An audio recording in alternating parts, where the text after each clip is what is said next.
Well, you know my grandmother and my grandfather, people they are dead and in their grave.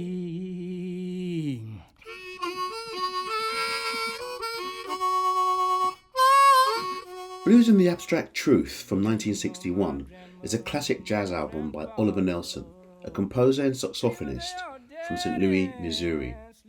Much American culture comes from the South and finds its origin in racial slavery.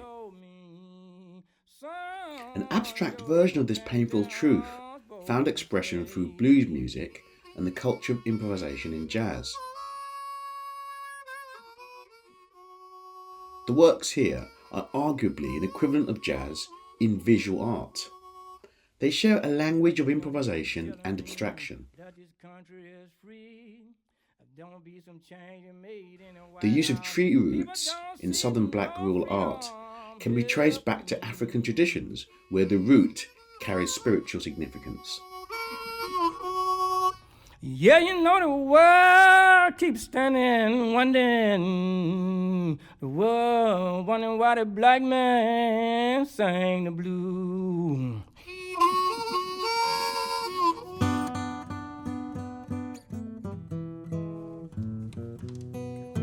I said the people talk about slavery time. The Southern Yard is a space for gathering, for making and remembrance. It's a site of creativity and resistance. It's both a domestic place and a part of the landscape. People talk about slavery time. The yard emerged as a crucial sanctuary and expressive space. Through yard shows, yard art creators developed new languages and forms involving specific uses of materials. There are also common objects, images, and symbols in many of the yards, including painted tires, used shoes, roots, and chairs. Wintertime coming until all our crop was gone. My daddy used to farm all the summer. Yes, he did. When wintertime until all our crop was gone. Like to leave a message with the church today. Every knee shall bow and every tongue shall confess. The murder of the 14-year-old African-American boy Emmett Till in 1955 galvanized protest and inspired a number of important civil rights songs. Musicologist Professor Calvin Forbes from Chicago has created a playlist for this exhibition.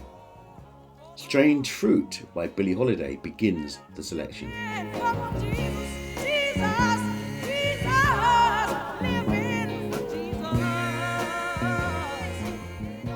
We were really community photographers, community filmmakers, doing this for the people. So that's the reason why a lot of people hadn't heard of us, hadn't heard of me and what I did. We wanted to make available our skills for community people if they needed photographs for flyers, posters, if they were running for office and they wanted to have pictures. And then we wanted to have a couple of films available for them to show others to organizing purposes. Walking as protest shifted consciousness and was a turning point in the civil rights movement, galvanizing national and international public support. Photographers documented this process of bringing about change. Many of the artists in this exhibition were part of the civil rights movement in Alabama as participants or as witnesses.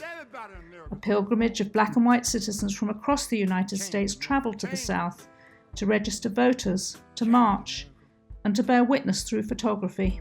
America, if you don't change your way of doing, America, you are going straight to hell, hell, hell, until you are dead. Amazing grace, how sweet is sound.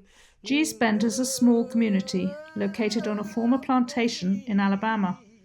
It lies on a spit of land surrounded by the Alabama River. This deeply rural community became known for their unique handmade quilts, made by women for their own use. The abstract compositions of these quilts contain historical echoes of African textiles, combined with observations of the southern landscape. Like blues music and yard art, they are acts of improvisation. In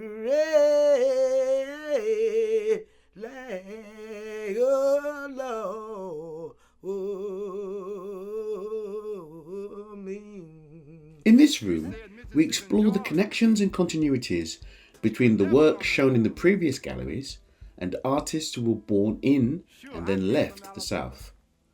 They continue to reference Southern history and culture in their art, both through subject matter and the expressive languages they use. The multiple narratives and languages within both music and visual cultures of the South are reimagined and reinterpreted through succeeding generations of artists. How do you solve a problem like hyperinvisibility?